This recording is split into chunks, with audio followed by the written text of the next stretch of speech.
the restaurant door swung open and the cold November air rushed in behind her, along with the scent of rain and expensive perfume. Daniel Hayes felt his stomach drop before he even turned around. He knew that perfume, he knew that walk. Sharp heels against marble, confident, unhurried, like she owned every room she entered because at the office she did. "Reservation for 2, she said to the host. "Hayes," whispered. Daniel's hand froze around his water glass. There had to be some mistake, some cosmic, cruel joke. The blind date his sister had arranged, the one he'd almost canceled 3 times, could not possibly be his own CEO. But when she turned, when those sharp hazel eyes locked onto his across the candlelit room, he saw the exact same horror flash across her face. Eleanor Voss, the woman who had fired 2 employees that week for being 5 minutes late. The woman who'd built a $100 million company by never letting anyone close, standing in the doorway of a dimly lit Italian restaurant, holding a single rose, very clearly his date. Dramatic pause. Neither of them moved. Neither of them spoke. Can you imagine the sheer panic in that moment? Your boss, your blind date, your secret, all colliding under one chandelier. But what happened next? Nobody expected. 3 weeks earlier, Daniel Hayes was just another name on the 14th floor, a quiet, hard-working single father raising his 7-year-old daughter, Lily. Alone since his wife passed 2 years ago, he kept his head down. He did his job well. He left at exactly 5:30 every day to pick Lily up from after-school care. No exceptions, no excuses. He had never spoken more than 3 sentences to Eleanor Voss in his life. To the company, she was a legend, ruthless in negotiations, untouchable in board meetings, the youngest CEO the firm had ever had. To Daniel, she was simply the woman in the glass office on the top floor, the one whose footsteps made the whole department go silent. What nobody at the office knew, what Daniel certainly didn't know, was that behind that glass office Eleanor Voss came home to an empty penthouse every single night. No family waiting, no warmth, just silence and spreadsheets. Soft tone. She had built an empire and lost herself somewhere inside it. That Friday, Daniel's sister Maddie had cornered him in his own kitchen. "You're going on this date if I have to drag you there myself," she'd said, sliding a piece of paper across the counter. "Her name's Eleanor. A friend of a friend set it up. Blind date, 7 p.m. Antonio's." He'd laughed it off. Almost canceled 3 times that week. What he didn't know was that across town in a glass tower, Eleanor's assistant had said almost the exact same thing to her. "You need this, Eleanor. One dinner. You can't run a company forever without living a life." 2 strangers, 1 restaurant, 1 name neither of them recognized, because neither of them had ever used their full names at the office. Can you imagine how differently that night could have gone if either of them had known? Back in the restaurant, the silence between them stretched unbearably long. Eleanor finally managed. "I know," Daniel said quietly. "I'm sorry, I had no idea." Dramatic pause. The host, oblivious, gestured toward their table. "Right this way." For 1 suspended second, both of them considered walking out. Eleanor's instinct screamed at her to retreat, to protect the careful wall she'd built between her professional power and her personal life. If anyone at the office found out about this, the rumors would be unstoppable. Daniel's fear was simpler, and somehow heavier. He needed this job. He needed the stability, the health insurance, the steady paycheck that kept a roof over Lily's head. 1 wrong move, 1 awkward dinner gone sideways, could make his work life unbearable. But then something happened that changed everything. "Sit," Eleanor said, almost daring him. "Unless you'd rather explain to your sister why you ran out on her matchmaking." A small, surprised laugh escaped him. It was the first time he'd ever heard her sound anything less than commanding. They sat, stiff, formal, painfully aware of every employee-shaped landmine between them. "This doesn't leave this table," Eleanor said firmly, smoothing her napkin like armor. "Not a word to anyone at the office." "Agreed," Daniel said quickly. "I have absolutely 0 interest in being known as the guy who dated the boss." Dramatic pause. Something flickered across her face. Was it offense? Hurt? Gone before he could read it. "Date is a strong word," she said coolly.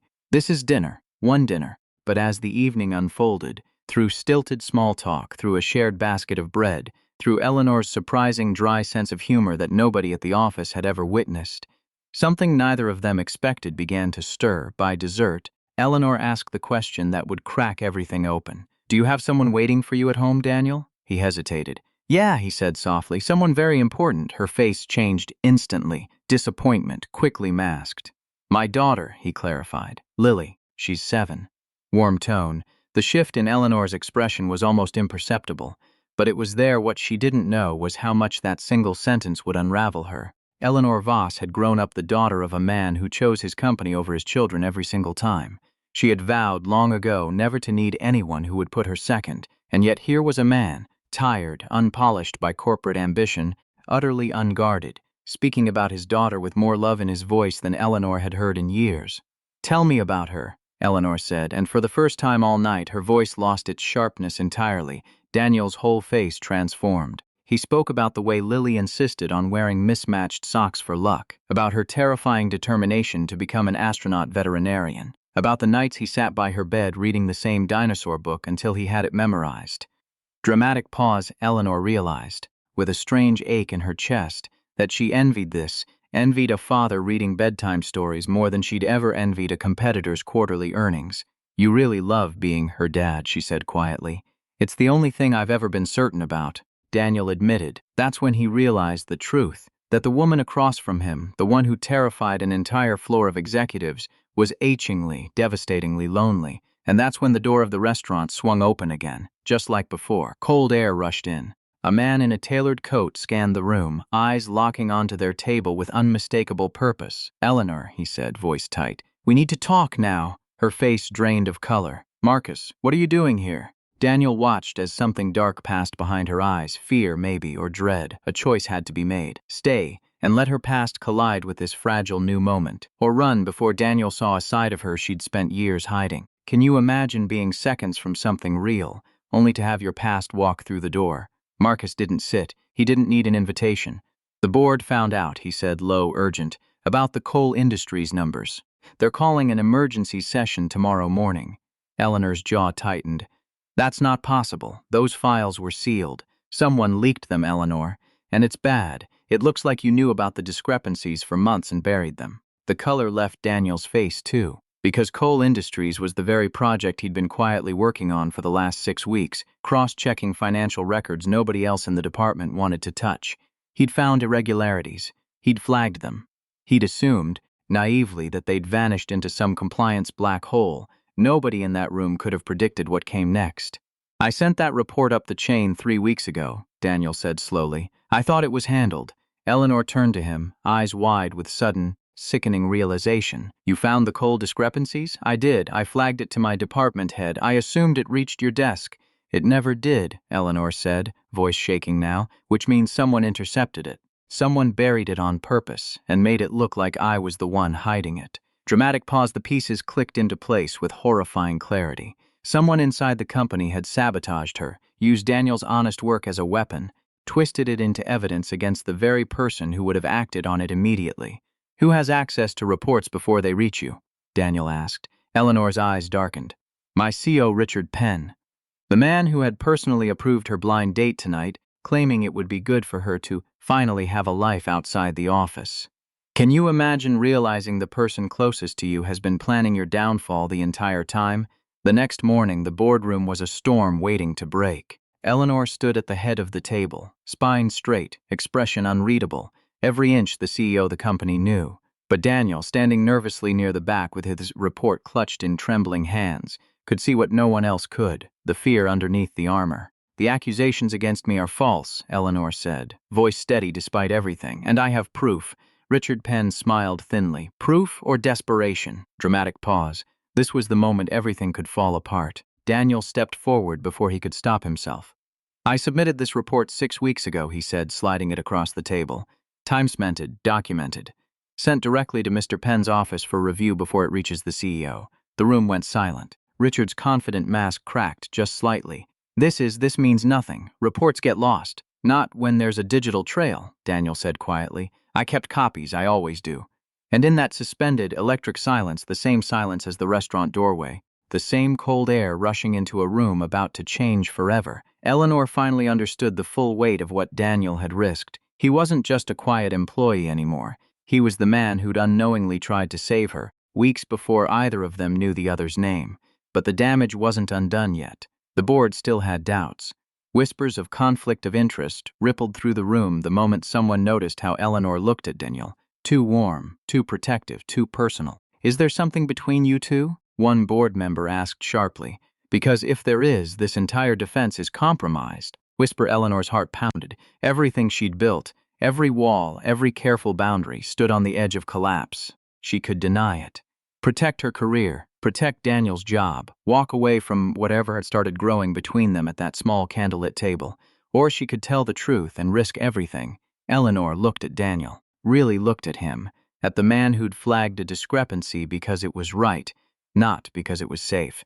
The man who talked about his daughter's mismatched socks like they were the most important thing in the world. She turned back to the board. "There's nothing inappropriate happening," she said clearly.